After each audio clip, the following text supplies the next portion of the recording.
লেভেলের দৌড়াইছি, সেটা দেখলেই বুঝতে পারবা। আজকে আমি ছিলাম যে না, এটা প্রস্তুত নিয়ে আসছি, কড়াইটাকে আমি ভিজায়া শুকায়া সুন্দর করে নিয়ে আসছি যেন আজকে কিছু না ঘটে। কিন্তু আজকে যে ঘটবে সেটা তো আমি আর বুঝতে পারিনি। তোমরা অনেকে অনেক সাজেশন দিয়েছো যে আপু এভাবে করো, পানিতে দাও, রোদে শুকাও, এ করো।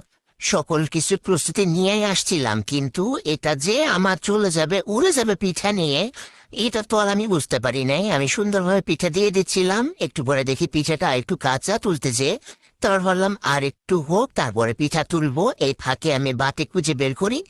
যখন আমি বাটি খুঁজে বের করতে গেলাম, ওই মুহূর্তে যে ঘটনাটা ঘটলো, আমি তো বয়স ইন্নালিল্লাহি ওয়া ইন্না ইলাইহি রাজিউন। আমার ফ্রাই প্যানের খেল খতম। এখন আমার পিঠা খোঁজার পালা। পিঠা খুঁজে অবশেষে একটু পাইলাম। তবে আজকে আমি পিঠা নিয়ে যাইতে দেই নাই। আমি অনেক কষ্টে টোপায় নিয়ে আসছি। এতটুকু পিঠা আমার বারান্দার এক কোনায় পড়েছিল।